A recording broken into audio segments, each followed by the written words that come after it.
Revive. O thriller de ficção científica de Chris Hemsworth, da Netflix, Spider-Man é inteligente, cruel e divertido. O estilo visual do diretor Joseph Kosinski e a charmosa ameaça de Chris Hemsworth levam Spider-Man de intrigas de ficção científica a emoções convencionais. Spider-Man, filme Netflix. O conto de George Saunders em 2010 na New Yorker. Escape from Spider-Man não parece algo que poderia ser adaptado em um filme de suspense de ficção científica do diretor de Top Gun, Maverick, e dos escritores dos filmes Deadpool. É uma pequena peça de humor sobre um presidiário que se ofereceu para testes experimentais de drogas que alteram o humor, e ocorre principalmente dentro da cabeça do personagem principal. Os fãs de Saunders podem ficar desapontados com o fato de a adaptação cinematográfica da Netflix, Spider-Man, não capturar o tom literário do autor, mas o diretor Joseph Kosinski e os escritores Rhett Reese e Paul Wernick conseguiram transformar o material de origem em um suspense. Spider-Man mantém a ideia central da história de Saunders, com o personagem principal Jeff, Miles Teller, submetido a várias drogas não testadas com nomes bobos como Luvactin e Darkenflox. Jeff é um detento da penitenciária e centro de pesquisa Spider-Man, uma instalação em uma ilha remota administrada pelo untuoso Steve Abnesti. Chris Hemsworth. Steve está encarregado de desenvolver e testar esses novos medicamentos, que, segundo ele, salvarão inúmeras vidas e tornarão o mundo um lugar melhor. Em troca de aposentos privados, liberdade de movimento dentro do complexo e refeições de alta qualidade, um grupo de criminosos condenados se ofereceu para se tornar cobaias humanas. O Spider-Man trailer tem Chris Hemsworth como cientista louco em Miles Teller e Jurnee Smollett cabeça de aranha. Chris Hemsworth é Adder. Toda vez que eles recebem uma nova droga, os presos têm que dizer, reconheça, mas é claro que eles não têm escolha. A primeira metade de Spider-Man estabelece um conceito de ficção científica intrigante, pois os personagens experimentam várias novas sensações em cada droga. A cena de abertura imediatamente estabelece o tom sombrio e satírico de Spider-Man, com um preso rindo histericamente primeiro de piadas bregas e antiquadas e depois de fatos cada vez mais horríveis, incluindo os detalhes de sua própria condenação criminal.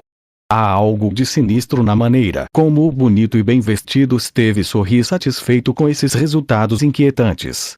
Hemsworth usa sua boa aparência e carisma natural a seu favor como o desonesto Steve, assim como fez ao interpretar um líder de culto perigoso em Bad Times no El Royale. Steve é dissimuladamente amigável com os presos, insistindo que eles o chamem pelo primeiro nome e lembrando-os de sua generosidade e sua política de portas abertas. Qualquer um que tenha visto um filme de ficção científica saberá que o cientista genial que administra uma base secreta em uma ilha não é confiável, e é apenas uma questão de tempo até que ele ligue os colegas de teste de Jeff e Jeff. Steve é todo sorrisos quando os presos fazem o que ele quer, mas quando eles começam a se opor a protocolos aparentemente antiéticos, ele revela suas verdadeiras intenções.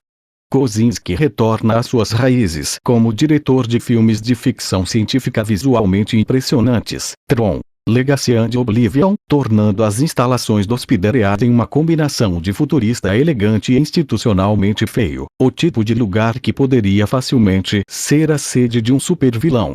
O filme raramente sai de seu único local, mas Kosinski mantém as coisas frescas, encontrando maneiras diferentes de mostrar os mesmos espaços. As próprias drogas têm um design colorido que sugere algo que você pode encontrar em uma rave, e são administradas por meio de portas nas espinhas dos presos que se parecem um pouco com brinquedos de criança. Jurnee Smollett e Miles Teller em Spider-Man. As relações dos personagens são menos promissoras do que a configuração de ficção científica, especialmente a dinâmica entre Jeff e Lizzie, Jurnee Smollett, que nunca tem a profunda conexão emocional que os cineastas tentam transmitir. Há um incidente repentino e horrível na metade do filme que deve mudar a história de Spider-Man para um modo mais urgente, mas os desenvolvimentos que se seguem não são tão emocionantes quanto o que os espectadores podem ter imaginado nas primeiras provocações. O filme se desvia ainda mais da história de Saunders quanto mais se prolonga, e os elementos adicionados se prendem principalmente à dinâmica convencional do thriller. Há uma falsificação sobre a natureza do crime de Jeff que parece existir apenas para implantar uma reviravolta fraca e manipuladora, e Lizzie recebe uma revelação semelhante no clímax. Depois de ver como os personagens se comportam com drogas fantásticas e que distorcem a percepção, esses detalhes pessoais são decepcionantes. Teller e Smollett fazem o possível para vender a angústia de seus personagens, mas as emoções genuínas de Jeff e Lizzie nunca são tão interessantes ou divertidas quanto as induzidas por drogas. Enquanto eles expressam sua indignação moral, Ainsworth consegue se libertar da ganância e arrogância de Steve, tornando-se mais divertidamente desequilibrado. O estilo visual de Kosinski e o uso inteligente da música pop, juntamente com a charmosa ameaça de Ainsworth, carregam Spider-Head por sua segunda metade menos atraente, à medida que as instalações descem para o caos previsível.